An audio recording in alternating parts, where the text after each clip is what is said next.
স্মরণকালের সবচেয়ে ভয়াবহ তুষার ঝড়ের কবলে যুক্তরাষ্ট্র। তীব্র ঠান্ডা ও তুষার ঝড়ে দেশটিতে এ পর্যন্ত মারা গেছেন ৬০ জন। ঝড়ের কবলে সবচেয়ে ক্ষতিগ্রস্ত নিউ ইয়র্ক। এছাড়াও কানাডা ও মেক্সিকো সীমান্তেও ঝড়ের ব্যাপক প্রভাব রয়েছে। জাপানেও কয়েকদিনের তুষারপাতে ১৭ জনের মৃত্যু হয়েছে। বিস্তারিত জুবাইর আজমের ডেস্ক রিপোর্টে। ইতিহাসের সবচেয়ে ভয়াবহ তুষারঝড় দেখছে যুক্তরাষ্ট্র। এছাড়াও কানাডা এবং মেক্সিকান সীমান্ত অঞ্চলগুলোতেও প্রভাব পড়েছে এ ঝড়ের।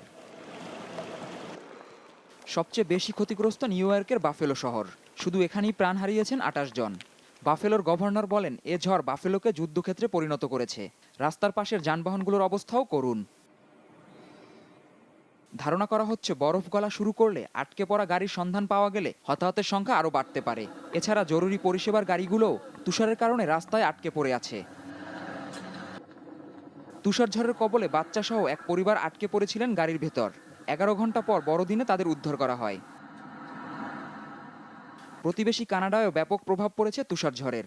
অন্টারিও এবং কুইবেক প্রদেশের বিভিন্ন এলাকা ঢেকে গেছে বরফে। তীব্র ঠান্ডা ও তুষারঝড়ের কবলে পড়েছে জাপানও। দেশটির কর্মকর্তারা জানান, গেল ১০ দিনের ভারী তুষারপাতে এ পর্যন্ত মৃত্যু হয়েছে ১৭ জনের। এতে আহত হন ৯০ জনেরও বেশি। জাপানের পশ্চিম উপকূলে প্রাথমিকভাবে শুরু হলেও সম্প্রতি হোক্কাইডোতে ভারী তুষারপাত হয়েছে। তবে সেখানকার যারা বিদ্যুৎবিহীন ছিলেন তাদের পুনরায় সংযোগ দেওয়া হয়েছে। ঝড়ের কারণে জাপানের বন্ধ থাকা ট্রেন ও ফ্লাইটগুলো আবার চলাচল শুরু করেছে।